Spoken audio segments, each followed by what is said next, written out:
Hi, this is episode 10 of That Ain't Right. Now, I was going to be compiling a video for this anyways right now, and it's just very timely that President Trump has recently announced that NATO allied forces, they didn't really help in Afghanistan. There's a lot of people speaking up and saying that ain't right. And my video that I was going to be sharing with you was about one soldier that did die in Afghanistan. And I was making this video anyways for a different reason. So I'll introduce you to Rob here. This was Sergeant Robert Allen Short. He was 41 when he passed away. Very handsome fellow. But he was a son, a father, a husband. He was a person. Now, I care a lot about people, and I try to do whatever I can to try to make things better. And there's some things that you can't go in the past and undo. So to me, remembering people, it's one of the biggest things that you can do. So what we did was we adopted a stream in Robert's name. My kids and I, we would go out twice a year and we'd pick up garbage around the creek, and I'll show you the other work we did here. There we go.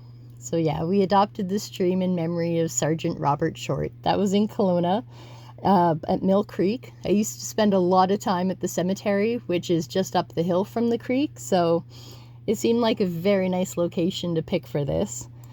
We also got to do the Yellowfish Road program because that's part of the Adopt a Stream.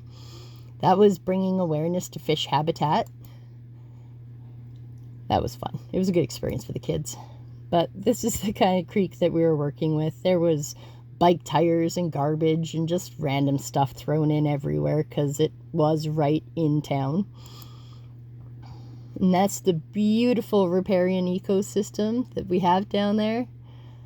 Absolutely stunning. This is a wildlife corridor throughout Kelowna.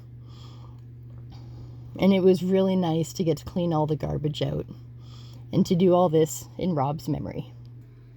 So for me, Rob was special, not just because he went to war, not just because he joined the military.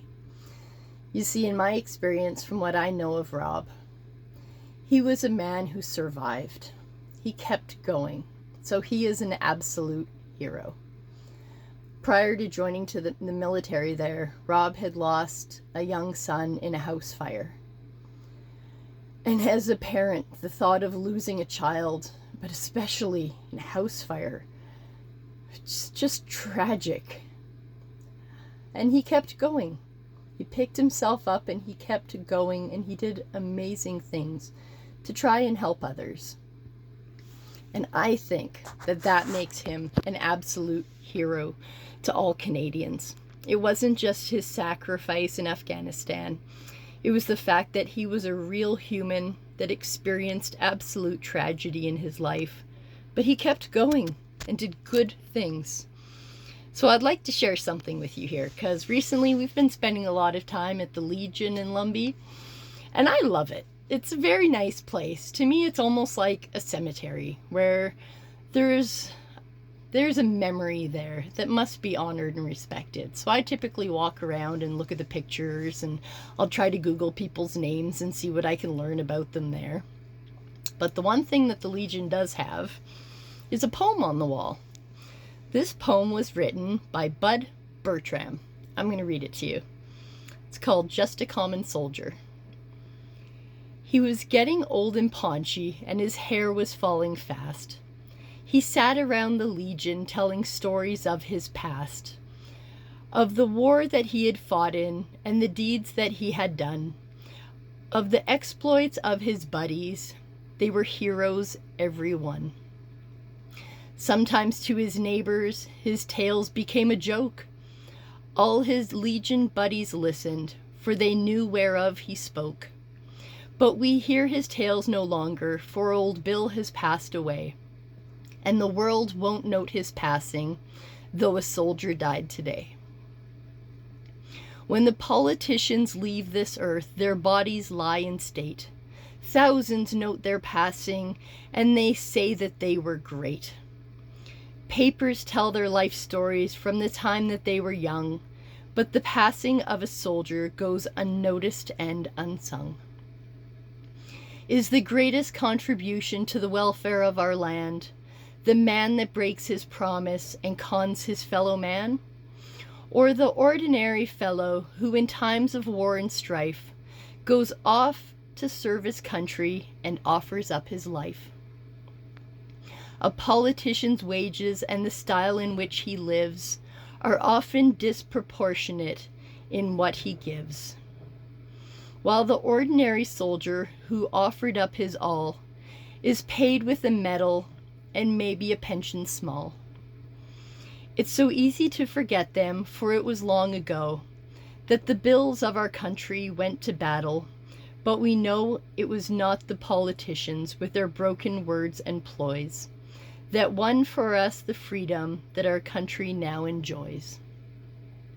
If you found yourself in danger with your enemies at hand, would you want a politician with his ever-shifting stand? Or would you prefer a soldier who is sworn to defend his home and his country and would fight until the end? He was just a common soldier, and his ranks are getting thin. But his presence should remind us we may need his likes again. When countries are in conflict, then we find a soldier's part is to clean up all the troubles that the politicians start. If we cannot do him honor when he's here to hear the praise, then at least they pay him homage at the end of his days. Perhaps a simple headline in the paper that would say, "Our country is in mourning, for a soldier died today." Now, that is an absolutely beautiful poem that they have in the Legion. And I'm very grateful that these things were saved so that we can reflect upon them in our time too. Because he's right. These people are passing away and their stories are getting lost with them. So if I may say, President Trump, please don't claim that people didn't help when they did. Families lost loved ones, and it is disrespecting their memory to claim anything otherwise. So, that's my episode of That Ain't Right. Thank you for listening.